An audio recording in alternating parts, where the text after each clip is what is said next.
Discovery of the week. An exploration into the question, is there a center? I mean, because it's, the openness feels very field-like, of course. It's very open. But at the same time, I don't experience myself, 6 feet to the right or something. I mean, there's Well, is it a center? It's just a feeling of being here. I'm here, kind of a feeling. But if you were to try and define where that here was, you would struggle. But yeah, that's where I am. the here-ness is unlocated, but it's a here-ness. It is here. I am here. That's our true body, you could say. Our true body is this feeling of being here. And sometimes it takes a more limited shape, for functional reasons, but then it can relax back to a less located felt sense, if that makes sense. I'm trying to let go of the mind, try to make sense of it. Well, but I think, Stephen, you are thinking about when you were. I can tell from your what you're bringing every week that you like to think about these matters, and I think you should. There's nothing wrong with that. It's just that when you're doing the yoga, in a way, it's true. You don't really want to be thinking too much about, do I have a center, and do I? Although I use words that because I have to use words. So we are investigating. We are using the mind, but.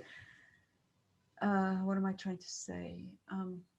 The most important thing is the tactile sweetness and borderlessness and sense of not being so located. After that, you could ramble on, you could ruminate, am I located, do I have a center? And then you could think about it, but does it matter really? In the end, what matters is a kind of ease of being, you could say. A sense of being aligned with what you know to be true on a tactile level.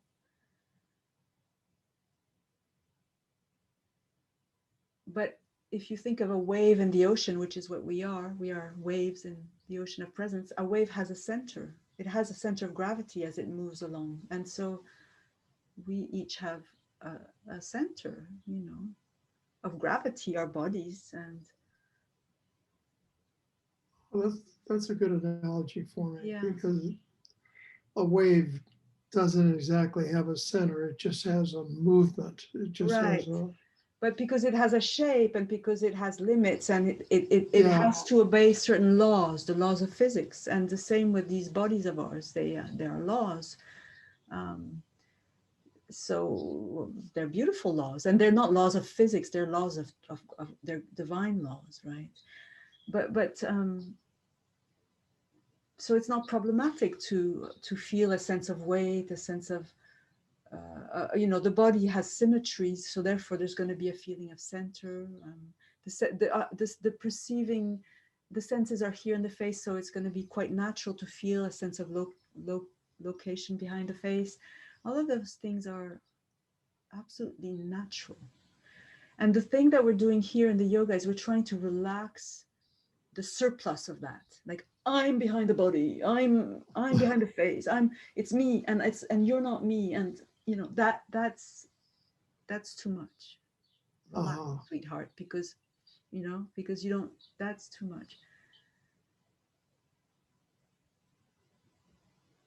Because yes, I live in some ways behind the face, but I also feel the field, the openness that I live in truly. And as I look at Stephen, or as Stephen looks at Ellen, yes, I'm looking from Ellen at Stephen. Stephen is looking at Ellen from Stephen, but I'm also aware that there's this field.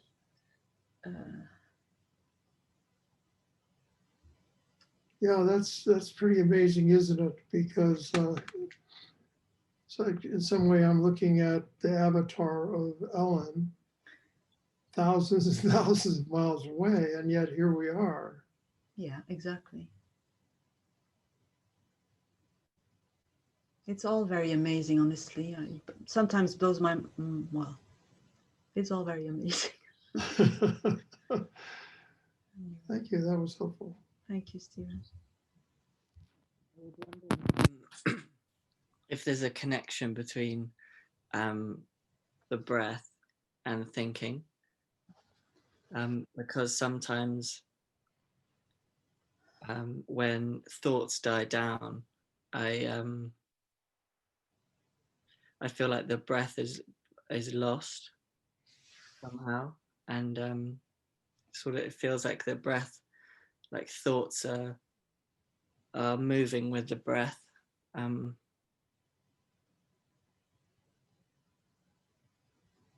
So when you said that you felt the thoughts died down when the breath was, It's more, I feel when the thoughts die down and I just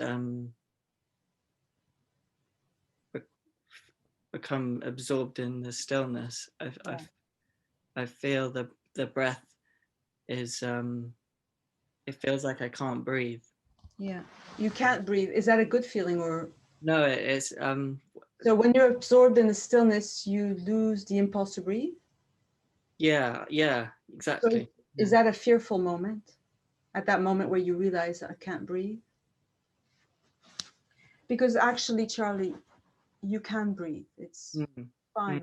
What I think what you're describing is sometimes when you lose yourself, as you said in the stillness in yourself, then what can happen is the separate self comes back and I can't breathe.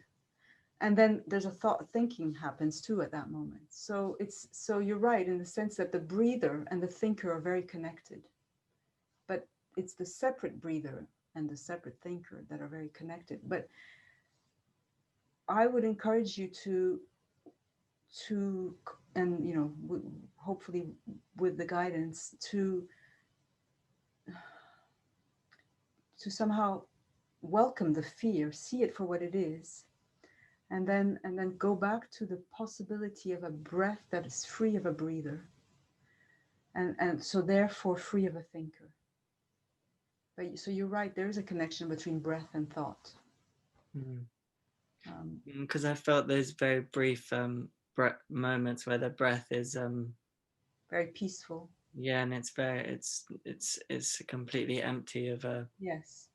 And at that moment, usually the mind is also Mm. very empty of a thinker. Yeah. So and then, and then very quickly the like feel in my throat, and then in the chest perfect, Charlie. You're right at the heart of it. Like be very patient, be very willing to feel those layers, because they are the separate self at the level of the body, and in the feeling of them you are liberating the body. There is no separate self, but there seems to be one. So that feeling here, there it is. So in feeling it, you're saying, look who you are. You're just a feeling. Do you see what I'm saying? It's very, very innocent, very simple. Because in the moments when the feeling that tension and comes, at exactly the same moment is the resistance to it, and then if I let that just come, and it's okay, it's okay, because they're feeling resistance, so you just be with it's just the art of being with, of welcoming. It's never ending. But at some point, as we do this, as we welcome, it's like we're pulled back into welcoming itself. At some point, something. Yeah. So you're on the right track. I can just by your question, I see that. Trust it. Thank you. Thank you.